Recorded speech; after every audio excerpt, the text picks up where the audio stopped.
This is the super fancy live web show. That's a tentative name. We probably won't come up with anything better because we're not very original people. No, we're not. But this is it. This is our third attempt now to get this right. We're very professional. But we're here to talk about basketball, everyone's favorite sport. Are we? I mean, I have my pepperoncinis and my green olives. So if we get bored, I can just start eating both of these like repeatedly because I have. Wait, I thought you were going to eat those even if you weren't bored. We can do it anyway. I have no opposition to that. Okay. But we're, Game 4 was tonight. The Heat basketballed, and the Pacers didn't basketball quite as well. No, they didn't. So, what were your hot takes on Game 4? Most of my takes are fairly lukewarm, if not downright chilled. Chris Bosh is still good. He's still very good. His first half was absolutely terrific. That start in the first quarter was huge for him and for the Heat. LeBron's still very good also. That reverse dunk, one-handed reverse dunk and one, was one of the best plays I've seen all season. That gave me chills. That was a lot of fun. Oh, are we getting more tweets that it won't work? I got one tweet saying it will work. Oh, well, even if it doesn't work, we're having fun. Yeah, let's just keep talking. Yeah, so Chris Bosh was great. This was like one of those games where I remember, oh yeah, he's my favorite player in the league. And he has been for a while. Did we just freeze? No. No? God damn. No, he's my favorite player in the league, and he has been for a while. And this is one of those classic games where when he gets the ball, he's either creating space or he's in a position to score. And a lot of times in the first three games when he got it, neither of those were the case. So tonight, when he's knocking down shots, he's so integral to what Miami does on offense that it almost makes them unguardable. Whereas if he's not making shots there, the space in the middle just isn't there for LeBron and Wade, and occasionally Chalmers when he decides to take it to the basket. But I am. Yes, I'm about to eat a jar full of pepperoncinis. I will eat all of them. But no, it's this is the classic game where you just watch Miami on both ends, and you like the idea that they won't win the title seems preposterous. Yes, this is like, I agree. During Game 1 and 2, when they were sort of not at their best, it was, oh well, San Antonio's just going to roll through anybody they play. But now it seems like Miami's starting to hit their stride, and an even finals matchup actually seems realistic now. In a way, I kind of don't want there to be another Spurs Heat, simply because I know nothing can top Game 6 and Game 7 from last year, and I don't want it to even try. Just someone go and overtake either the Spurs or the Heat, so that we can have something new, and so that Game 6 and 7 can always live in my memory. Well, why can't we just have 7 more of those? Because we're not going to. Says who? I mean, really, do you think that's likely? Because I don't. I mean, I don't think it's likely. I think it's possible. No, there's no way we're getting something as great of an ending as... Like, okay, so San Antonio has Bellinelli instead of Gary Neal, and Miami has, they lost Mike Miller. But otherwise, it's exactly the same, isn't it? Yeah, it's exactly the same. I just don't think, like, Game 6 and Game 7, like I said, Game 6 was the best sporting event, that and KU's 2008 title. Two best games I've ever seen. And I just don't, it's just kind of like that irrational part of me that's like, no, just leave it. Just leave it alone. But then again, like, the fan of me is obviously not going to be opposed to seeing another... I don't think it goes 7 games again, because everything went right for the Spurs just to get it to 7 games. I I don't think that's true. I think they had a bunch of clunkers in that series. Who, the Heat or the Spurs? Both teams. And both teams, yeah. Game 4 was what, a 36-point game or something like that? Was it that bad?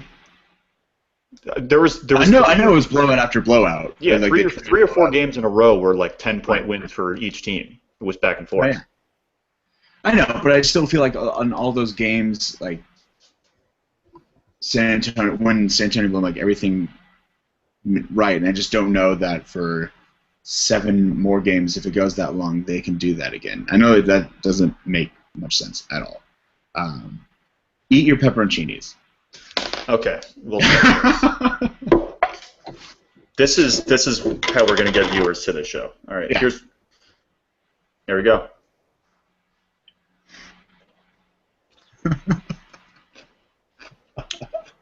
I'm getting oil on my computer now. Oh, good. And make sure you rub your eyes too. I heard that's supposed to be really good. That really helps. Yeah, yeah. Like, I'm not exaggerating. I could eat an entire jar of these. I would very much regret it tomorrow. But I could eat, like, they're not even hot to me. These are just, this is a pleasant experience. So I think a recurring theme for this show is now we're just going to get a jar of different types of food for you to eat every show.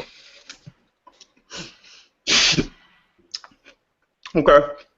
Yeah? I'm on board with that. Okay. Chris Barnwell just tweeted us a good question. Do you think the Spurs are better this year, or were they better last year? I think they're better this year. Yeah. Ginobili's actually playing well. Kawhi is certainly better than he was last year. Patty Mills, depending on who you want to say is the upgrade for Gary Neal, Patty Mills and Bellinelli are both better than him. I think Patty Mills and Bellinelli combined are like 1.5 Gary Neals. Yeah. So I mean, they like that's not fair to either of them. I feel like I think they're both considerably better than Gary Neal. Yeah. So they're the two. Yeah. So they're like a big problem that San Antonio had last year in the finals, and I actually thought it was going to be a problem for them in the Western Finals last year against Memphis, and it turned out not to be.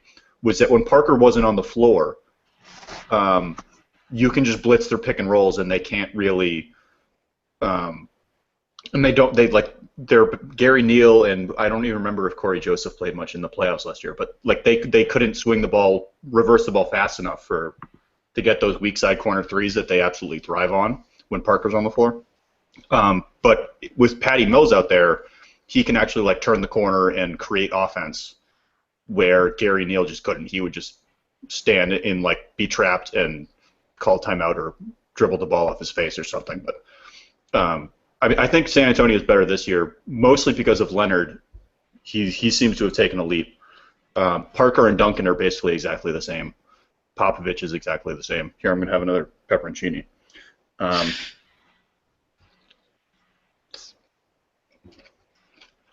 I agree with you. Yeah. Especially since, like you said, like Ginobili's actually playing well now. It's not just like he'll have one game where he's good and one game where he's bad, or one game where he's good and then 3 games where he's bad. Yeah,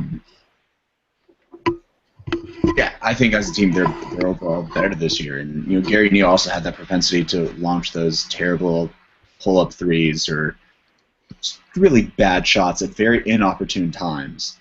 And while Bellinelli takes those shots sometimes, it's nowhere near as frequent as what Gary Neal would do. And Bellinelli's shots just look cooler because he goes up completely straight and then he lands with his feet 5 feet apart. It's incredible. Much cooler to watch. So even if they're not going in, I'd much rather watch Marco Bellinelli take bad shots because they look cooler. Yeah, no, I think that's fair. I mean, that doesn't have much to do with whether the Spurs are better, but they're more aesthetically pleasing. No, I think aesthetics have a great deal to do with if a team is better or not. I mean, that's why the Bobcats won the title this year. I think that's indisputable. Yeah, I think that works. Yeah, we can just end the show right there. The Bobcats, 2014 Bobcats, best team. But let's talk about the Thunder, because Ibaka came back last night and changed the entire complexion of the game. If Very not much serious.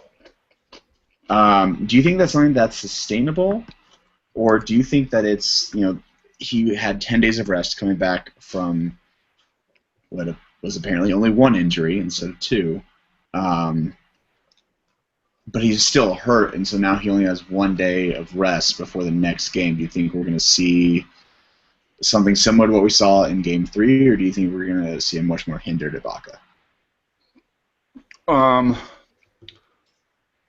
Well, it's an interesting question because Ibaka seems to be one of those physical freak of natures that even a normal injury that would deter a mortal man doesn't seem to affect him that much. Like he didn't seem hobbled really at all. There were a few instances where you would think that he would normally contest a shot, and he sort of haphazardly just stuck his hand in the middle. And there were a few times where, he left the game after 5 minutes because he was winded. And there were a few times that he fell and came up hobbled. But for the most part, I mean, he was the normal Ibaka. He was making his jump shots. He was, turning away guys from the paint. Like he's so much better. Like I love Nick Collison to like an irrational degree. Mostly because my pickup game is almost exactly like Nick Collison, but it's almost exactly like Nick Collison. I said almost. I'd say it's like a homeless man's Nick Collison. That's perfectly fair. It's somewhere between a homeless man's Nick Collison and a homeless man's Jeff Foster, with much less athleticism. That's neither here nor there. Collison's a very good defensive player, or was, 3 or 4 years ago. He's sort of slipped at this point. But Ibaka is so long that all the passing lanes that they were exploiting against Collison suddenly aren't there because Ibaka's arms are like a foot longer.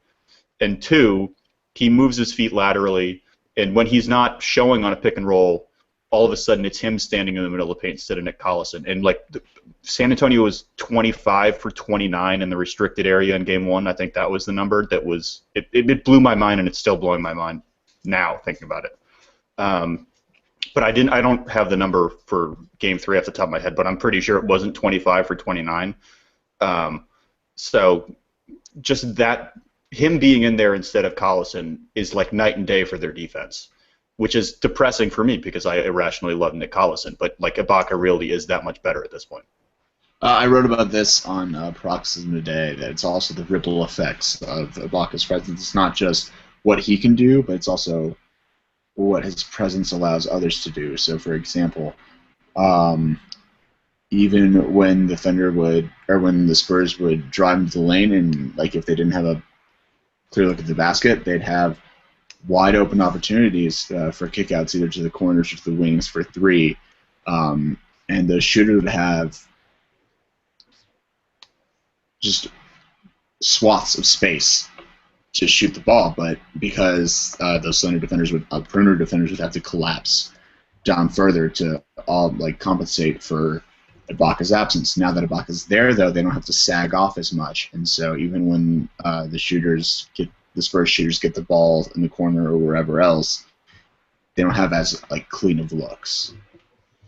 Yeah, I mean it opens up a lot of different things that they can do on both ends, even if he's not at 100%. I mean, the thing for Game 4 is going to be, I mean, like you said, he's only going to have 1 day off instead of 10. But just him being in the game in any capacity, I think, changes what San Antonio can do. And even if he can only give them 26 minutes, that's better than having Nick Collison out there for 26 minutes. Yeah.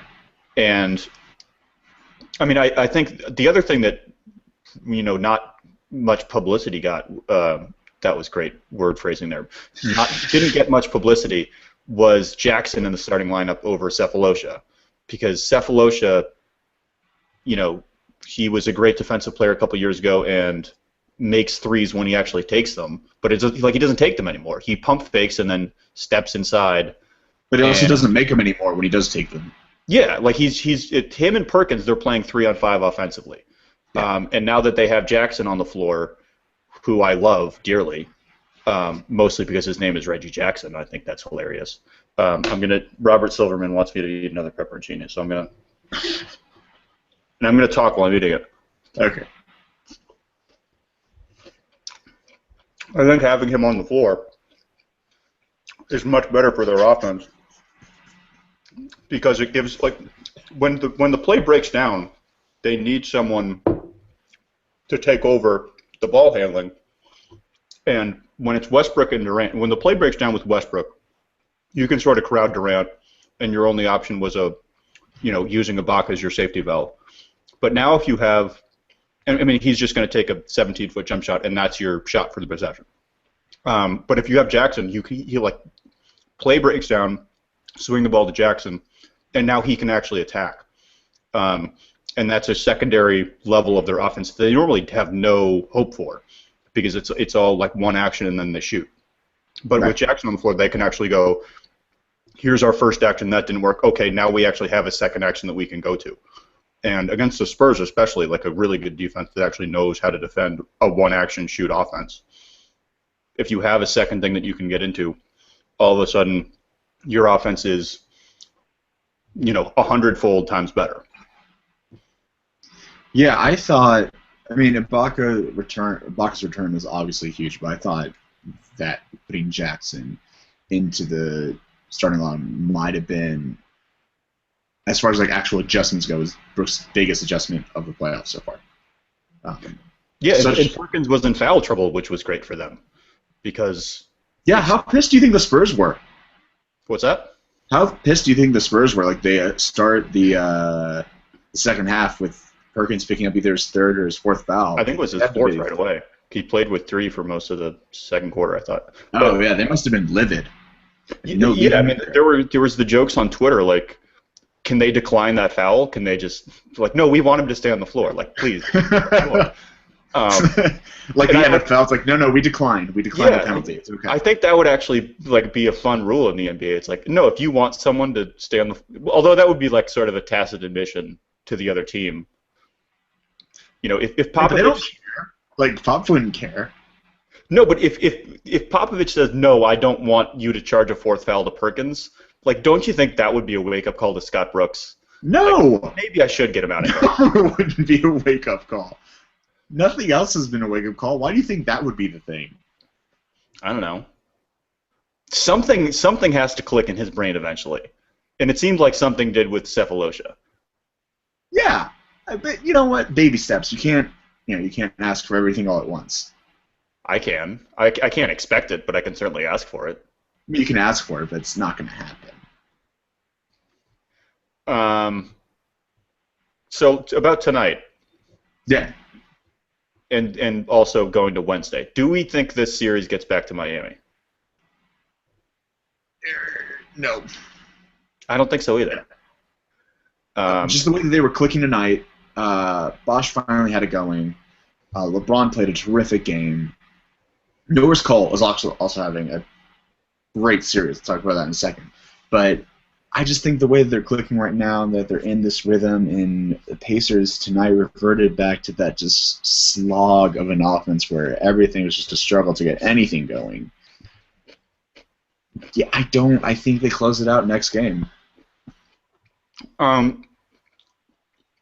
said before game 1, actually during the middle of game 1, that the series felt kind of 2011 Eastern Finals to me,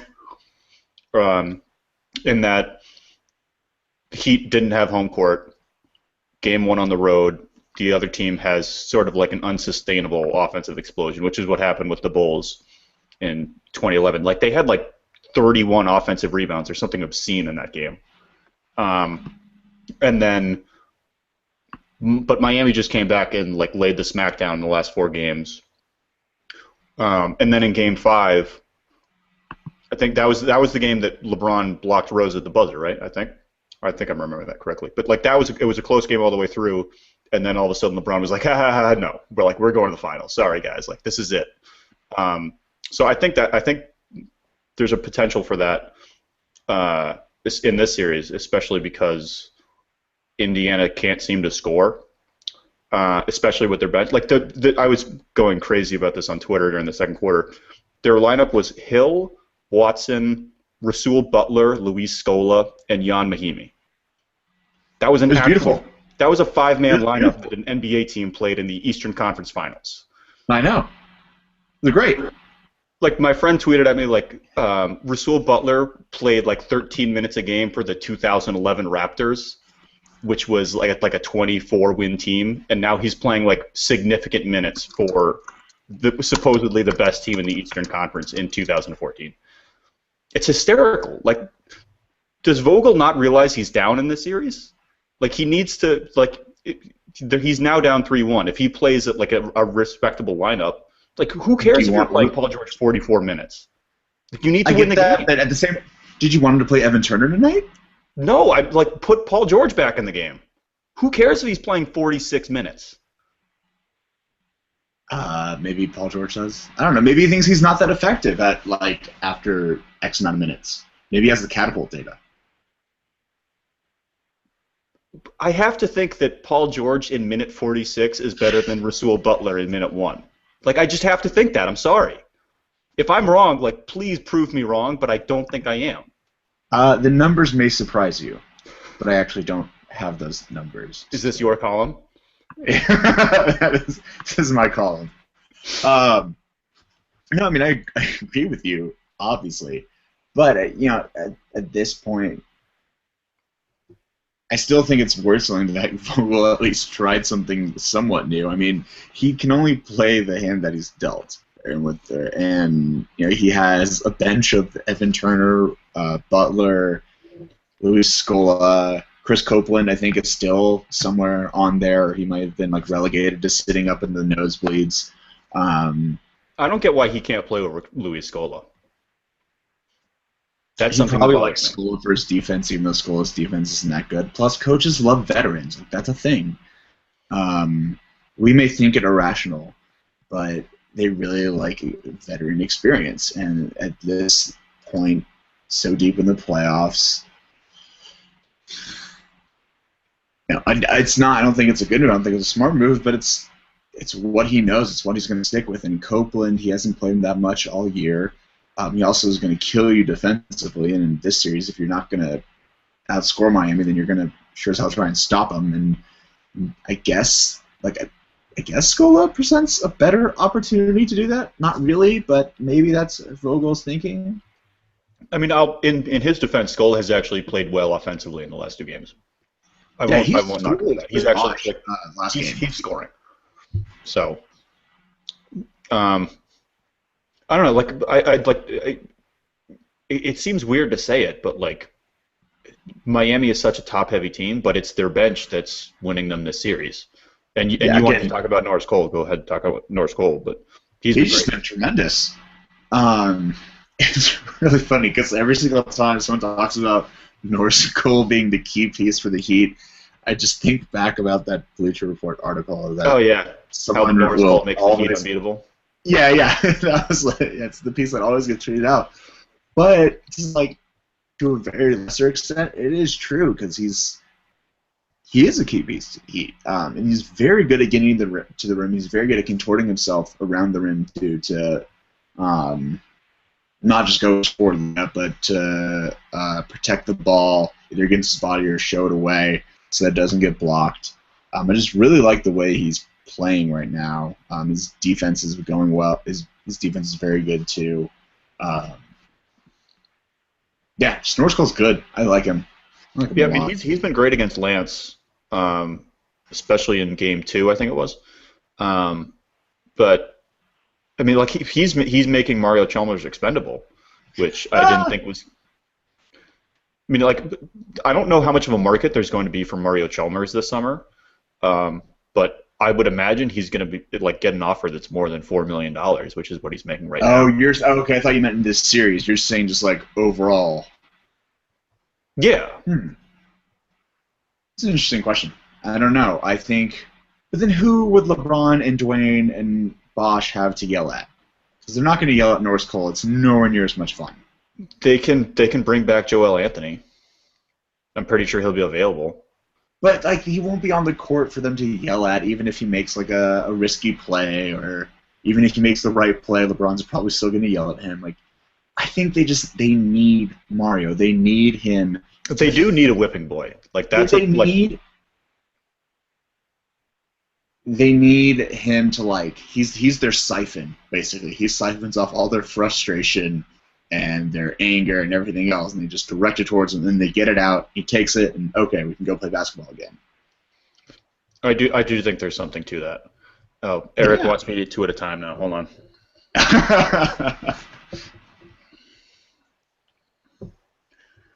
Here we go. There's 2.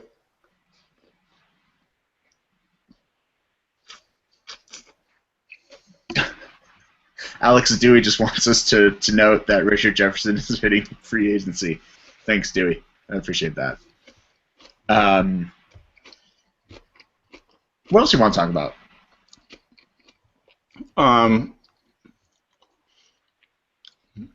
Have we already seen the Pacers peak as a team even going forward?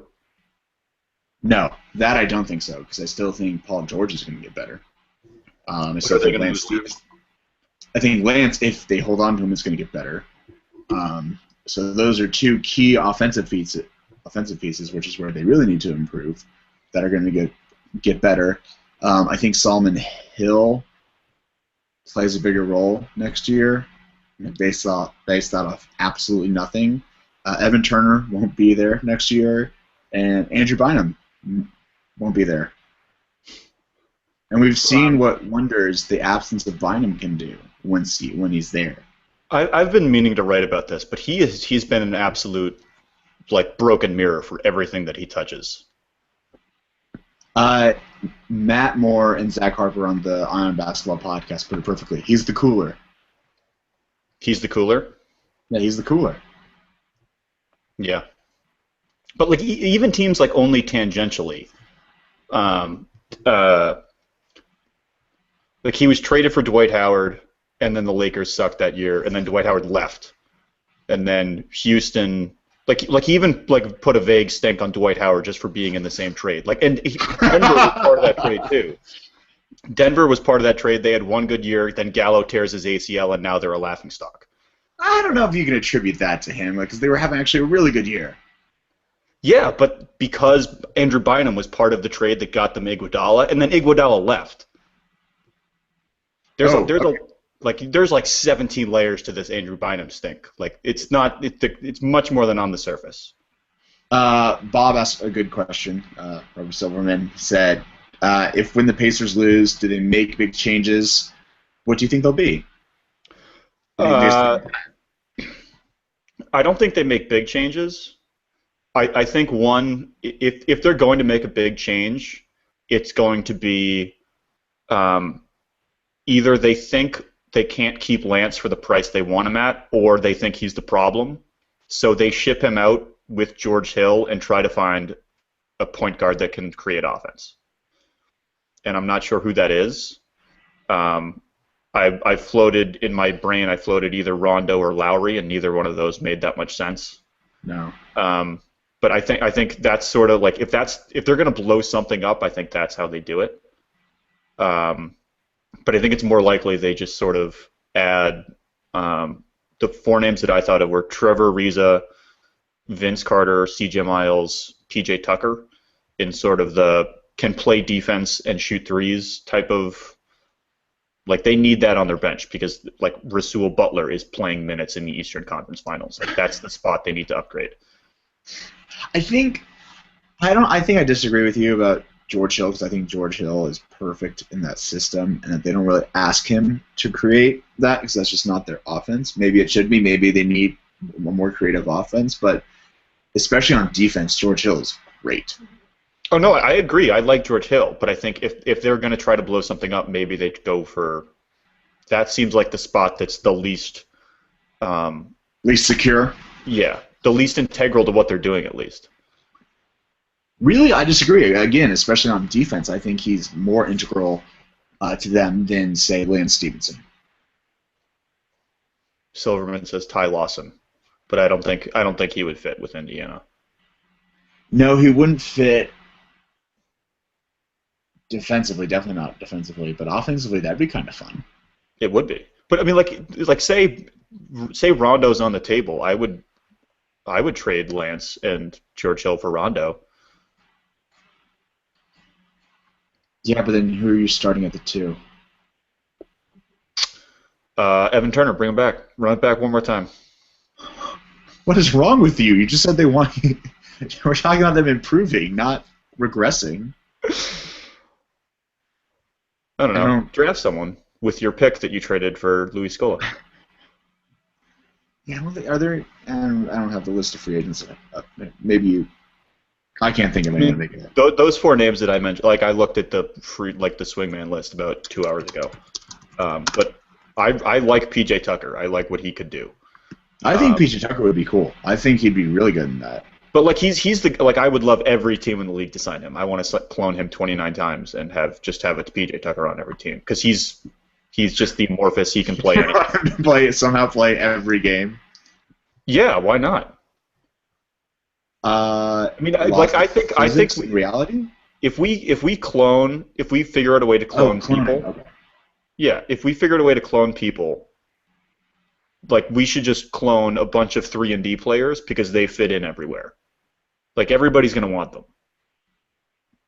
Well, yeah. So we had like ahead of cloning Jordan and David Robinson and LeBron and Shaq and Big Country Reeves. All the boring players. Yeah.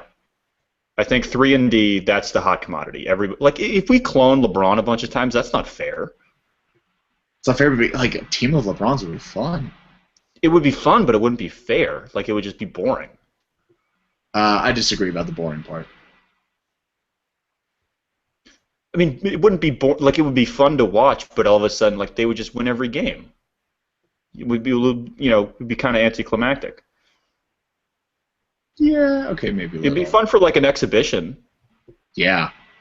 But you can't just have a team of 5 LeBrons playing 82 times. Probably not. Could we have them during summer league? I think that'd be fun. That'd be a fun summer league team. Actually, that would have one on each summer league team, so that these guys know what it's like to play with a superstar. And then, that would actually be good for player development. Like they would figure out how to fit into that system because none of the guys at summer league are going to be like superstars. Well, occasionally you send a rookie there, like if he's a top pick, but for the most part, it's D League caliber players. Hey, but White Bikes still has a chance to be a top 10 point guard in this league. I don't disagree with you even a little bit. Okay, great. I think it's inevitable. I think. Yeah, I think so. I think it's just next year. I think they got to get Lowry out of the way. Then he'll take the reins. Then then that happens. Yeah. Sure. Do we have any other questions? Not that I have. Not that I've seen. So we think Miami wraps it up in Game 5. Yeah.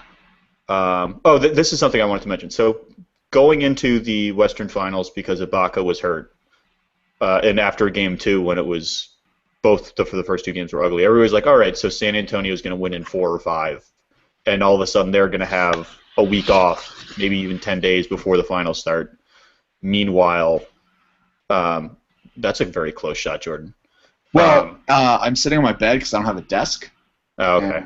So, it's kind of uncomfortable as it is. I could lay down if you want that. That would be very creepy. My point is, we thought San Antonio was going to have all this time off before the finals, whereas Miami or Indiana, that series would go 6 or 7 because, it would just be a rock fight. Now it seems like that's flipped. It seems like Miami's going to close it out pretty quickly, and Oklahoma City, San Antonio is all of a sudden a series because Ibaka's healthy. And if Ibaka's healthy. Based on Game 3, it seems like he is. So here's my question. Do we think that rest equation has flipped and now Miami actually has an advantage? Yeah. Yeah, I think so.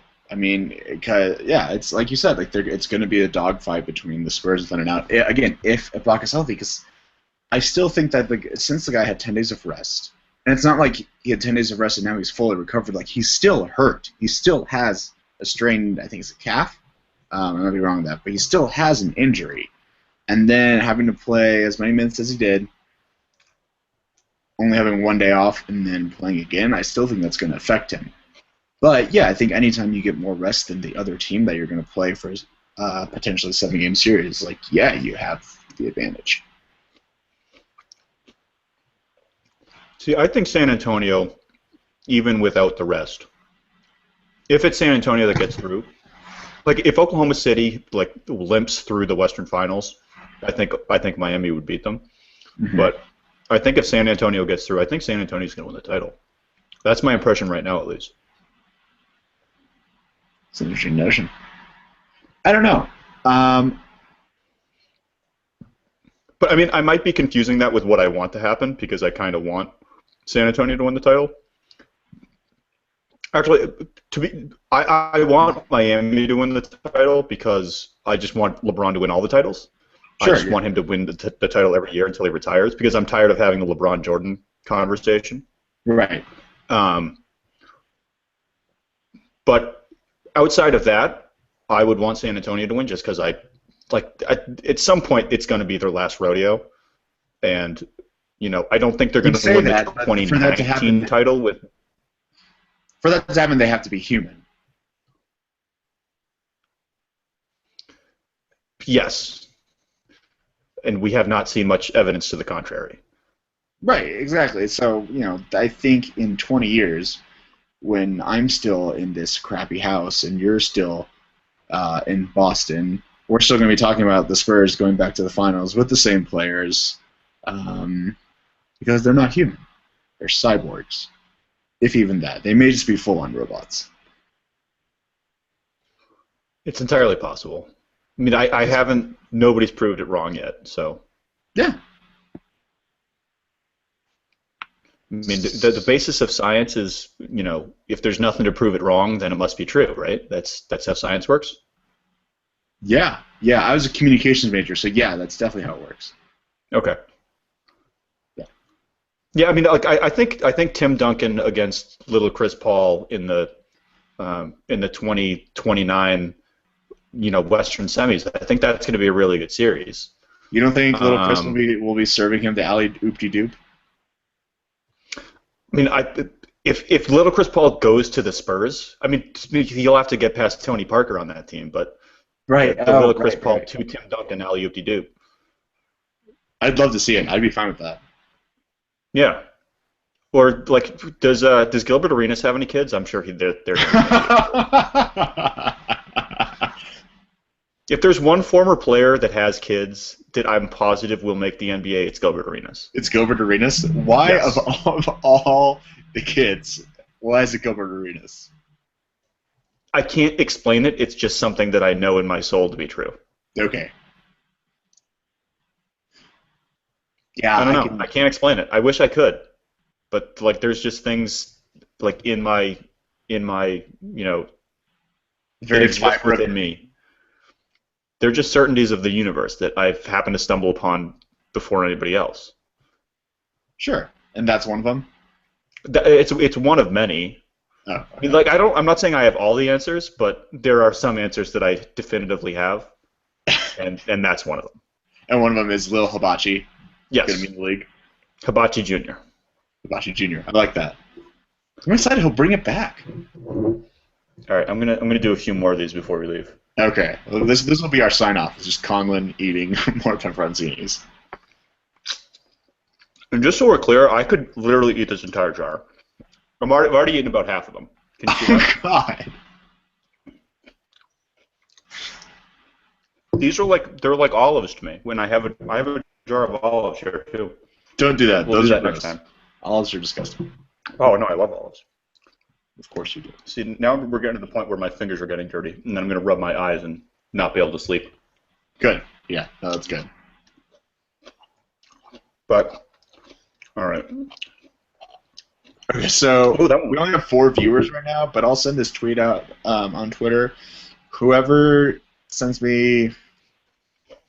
guesses the score of tomorrow's game, Thunder Spurs, closest will be able to choose the next food that Conlon eats on our next HP After Dark. I mean, I'll have to go to the grocery store, and it can only be something that you can buy at a grocery store. Right, yeah, of course. Do we want to, narrow it to something that can only be found in a jar and/or can, or do we just, whatever? Well, like, I'm not just gonna eat a jar of mayonnaise. Like, it needs to be something like a reasonable person would eat. So, Okay, we'll see. We'll see what Twitter comes up with. I'm sure we'll get yeah. some great suggestions. I mean, we'll leave it open. So when are we gonna do the show next? Thursday. Thursday. All right. So we'll leave it until Thursday. Like, if any suggestion will be considered. Okay. And whatever the best thing is, the thing that seems like A, most reasonable to eat, and B, most uncomfortable for me to eat, that's what we'll go with. All right. That sounds good. Well, thanks, Jeremy. This was an adventure. It was a super fancy live web show. It was a super fancy live web show. I think this was going to take part. I had fun. Let's do it again soon. I can't hear you now because your microphone has turned off, apparently. Okay.